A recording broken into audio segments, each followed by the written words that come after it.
विदेश नीति में जिस नाटकीय मोड़ का अंदेशा कुछ महीनों से लगाया जा रहा था, वह अब आधिकारिक घोषणा में बदल चुका है और इस बदलाव ने वैश्विक शक्ति संतुलन को झकझोर कर रख दिया है। नाटो की इस साल की मंत्रिस्तरीय बैठक में अमेरिका की खाली कुर्सी केवल एक प्रोटोकॉल गैप नहीं थी, बल्कि वह संकेत था कि वॉशिंगटन एक ऐसे फैसले की ओर बढ़ रहा है जो यूरोप को दशकों बाद फिर से अपनी सुरक्षा क्षमता की वास्तविक परीक्षा में धकेल देगा। अमेरिका ने तय किया है कि 2027 तक वह नाटो में निभाई जाने वाली अपनी नेतृत्वकारी भूमिका को समाप्त कर देगा और संगठन की कमान यूरोप के हाथ में सौंप देगा। यानी गठबंधन औपचारिक रूप से संयुक्त रहेगा, लेकिन उसकी रीढ़ मानी जाने वाली अमेरिकी सहायता से नहीं बनता, बल्कि शक्ति, दबाव और रणनीति से स्थिर रखा जाता है।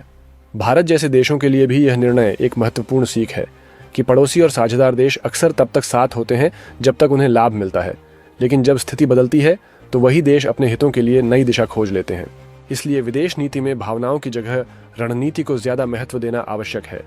दुनिया मान्यता और सम्मान उसी देश को देती है जो अपनी शक्ति का प्रभावी उपयोग करना जानता है। अमेरिका ने यह कदम उठाकर स्पष्ट किया है कि अंतर्राष्ट्रीय संतुलन तभी कायम रह सकता है जब जिम्मेदारियां बराबर निभाई जाएं और आर्थिक सुरक्षा दोनों स्तरों पर बोझ एक तरफा न हो। अमेरिका की इस रणनीति के बाद यूरोप के सैन्य ढांचे में एक और बड़ा सवाल उभरकर सामने आया है कि क्या यूरोपीय संघ अब एक संयुक्त यूरोपीय सेना की दिशा में कदम बढ़ाएगा, क्योंकि लंबे समय से इस विचार पर केवल बयानबाजी होती रही है, लेकिन वास्तविक कोशिशें कभी गति नहीं पकड़ सकीं। अब जब अमेरिकी सुरक्षा ढाल हट रही है, यूरोप के पास पहली बार मजबूरी और अवसर दोनों मौजूद हैं कि वह एक केंद्रीकृत सैन्य कमांड बनाए जो महाद्वीप के रक्षा संसाधनों को एक संरचना में जोड़ सके। इस फैसले के बाद फ्रांस की भूमिका अचानक बेहद महत्वपूर्ण हो गई है, क्योंकि उसके पास यूरोप का सबसे सक्षम परमाणु हथियार भंडार, आधुनिक वायुसेना और स्वतंत्र सैन्य औद्योगिक उत्पादन श्रृंखला मौजूद है, जिससे उसे महाद्वीप पर नई नेतृत्वकारी स्थिति मिल सकती है।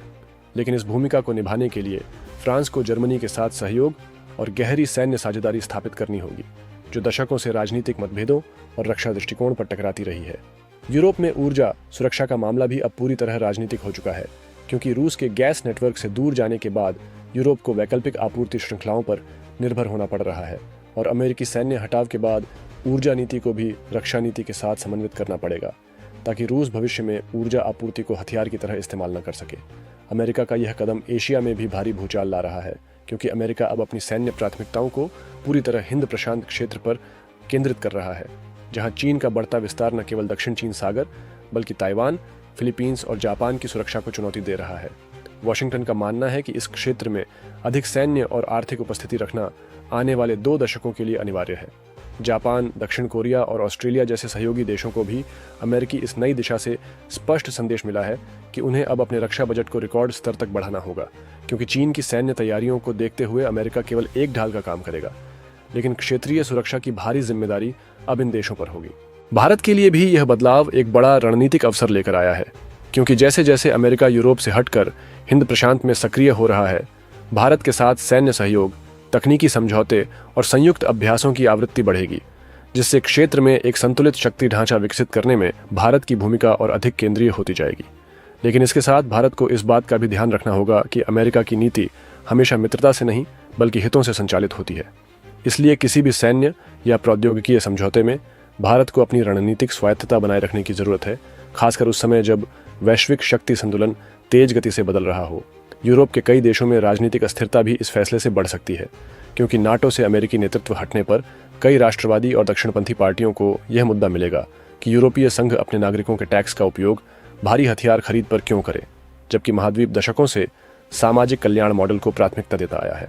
अमेरिकी रक्षा कंपनियों पर अचानक बढ़ी मांग से उत्पादन क्षमता को विस्तार देने का दबाव आएगा, जिसके चलते अगले कुछ वर्षों में अमेरिका अपने औद्योगिक शहरों में बड़े पैमाने पर नई फैक्ट्रियां, रोबोटिक उत्पादन लाइनें और हाईटेक हथियार निर्माण सुविधाएं खोलने जा रहा है, जिससे अमेरिकी अर्थव्यवस्था में एक नया औद्योगिक पुनर्जागरण देखने को मिल सकता है। रूस भी इस स्थिति पर बारीकी से नजर रखे हुए है, क्योंकि उसके लिए यूरोप का सैन्य पुनर्गठन सीधे खतरा नहीं बल्कि अवसर भी बन सकता है।